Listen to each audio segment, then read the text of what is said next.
Hello，大家好，我係 Esther 黎海彤，我係2025年 TD Program 入邊嘅 MHA，嚟自第4組腸道守護隊嘅。咁我哋本書咧就叫做《腸道歷險記》啦。咁我哋而家咧就嚟一齊睇下呢本書嘅簡介先啦。有一日，小明因為肚痛去咗睇醫生，而醫生為咗徹底咁樣查出小明嘅病因，進入咗小明嘅腸道中探索。咁小明嘅腸道入邊咧就住咗好多唔同嘅菌嘅喎，有好啦，亦都有壞嘅。咁到底係咩原因令到小明肚痛咧？咁而家咧就等我哋一齊進入小明嘅腸道睇下啦。今日6歲嘅小明突然之間好肚痛，同媽咪講：媽咪，我返唔到學啦！媽咪，我個肚真係好痛啊！媽咪十分之擔心，所以帶咗小明去睇醫生，打算了解小明肚痛嘅原因。小明就同醫生講佢個肚好痛，而醫生咧就同佢講：等我幫你檢查一下個肚先啦。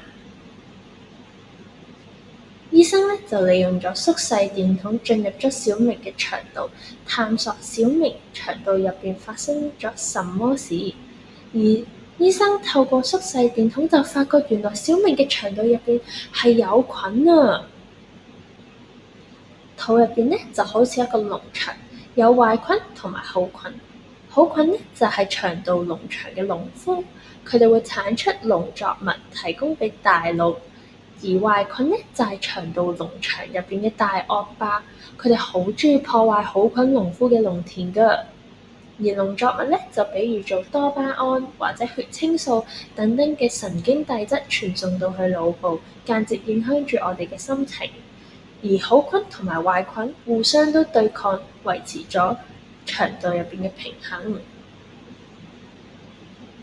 你睇下，佢哋又打仗啦！我哋快啲揾個地方避難啦！好菌農夫們佢哋都打敗咗仗，而家農場就俾惡霸霸佔咗啦。到底係咩原因呢？醫生前往腸道河流上游方向一探究竟，嘗試揾出好菌農夫打敗仗嘅原因。佢就發覺，哇！點解條河入邊點解有咁多垃圾食物咁污糟嘅？佢仲發現咗河流入邊嘅水上面有好大層油喺面啊！原來農夫飲咗河入邊污糟嘅水，所以佢哋都紛紛倒下啦。佢哋都同醫生抱怨咁講：好辛苦啊，我要暈啦！好菌農夫冇辦法耕作，所以都冇農作物運送去腦部啦。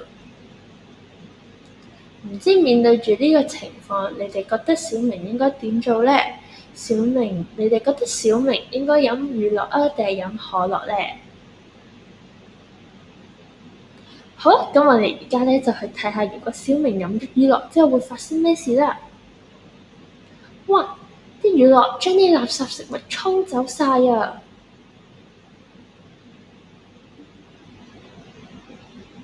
小明飲咗乳酪之後，條河流都變得乾淨咗，醫生都十分之感嘆啊！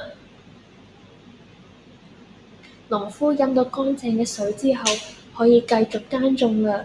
佢哋亦都慢慢咁樣恢復輸送農作物去腦部。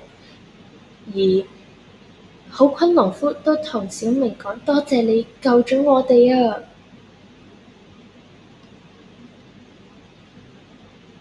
好啦，咁我哋而家咧就去睇下，如果小明飲咗可樂之後會發生咩事啦。可樂唔單止冇沖走垃圾食物，反而仲令到河流更加污糟啊！醫生都讚嘆咁樣話：好可怕啊！仲話：哇，啲水咁污糟嘅！其他好菌嘅農夫飲咗污糟嘅河水之後，都紛紛倒下啦，亦都同醫生講：我唔得啦，又要暈低啦！腸道微生態入邊咧，其實住咗一群腸道菌群嘅。咁當腸道中嘅壞菌比好菌多嘅時候咧，就會造成呢個腸道微生態失衡。研究指出，特定益生菌可以產生出多巴胺呢一種嘅神經遞質，並透過腦長軸影響大腦，間接影響住我哋嘅精神健康。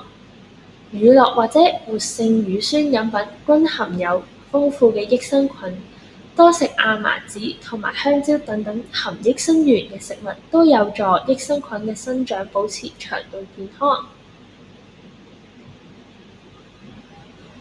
好啦，咁好多謝大家今日同我一齊聽呢一本《腸道歷險記》，希望大家聽完之後都對於我哋嘅腸道有更加深入嘅了解啦。拜拜。